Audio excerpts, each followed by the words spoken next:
So in a hospital like Charing Cross behind me, up to 1 in 4 people have diabetes. And that's extraordinary when you think in the community about 1 in 10 people have. The first thing to do is to ask a very simple question, and that is, what is diabetes in the first place? For sugar to get into a cell, it's got to go through a door, and this door is called the glucose channel. Sugar can't just enter a cell without the aid of an important chemical called insulin. So a decision that a parent makes not only will affect their children, but also potentially their grandchildren. Nearly everyone knows that diabetes is related to sugar, but it's not as simple as saying that sugar causes diabetes. A banana like this has the same amount of energy and the same amount of carbohydrate as this many strawberries. And whenever there's energy excess, only 2 things can happen. One is that we put on weight, and the other is that our blood sugars become elevated. Working our muscles at mealtime depletes them of their energy stores, and this means that the food you eat will be preferentially taken up by the muscles rather than the fat cells, as the muscles try to replenish their stores.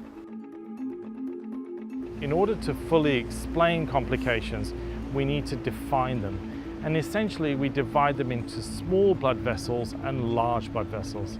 Watching a person having to spend 4 or 5 hours, 3 to 4 days a week on dialysis is a tragedy.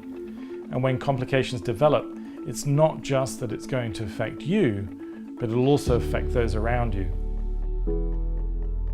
Patients themselves must be involved in the discussion and engage with a medical practitioner to be in charge of their own health. And part of that's about the medication choice that we have.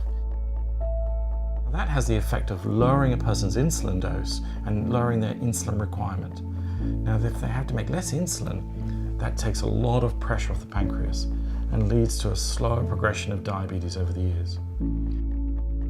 A person can have slightly high sugars and slightly high cholesterol and slightly high blood pressure and perhaps not be worried about it. But cumulatively, the effect of all of those things is really quite profound. Perhaps the most powerful thing that we can do as an individual is to make better food choices. Small reductions in weight and a reduction in their carbohydrate intake will have a very big effect on their overall diabetes health. A period of very good control can provide benefit that lasts for decades. Of all the things that a person with diabetes can do, stopping smoking is still one of the most powerful and potent ways to reduce the likelihood of something going wrong. When you do an HbA1c, the advantage is it's an independent analysis of where you really are. It's vital that a person who has diabetes is the one driving their own healthcare, their own decisions, their own knowledge, their own management, because ultimately there is no one who cares about your health as much as you.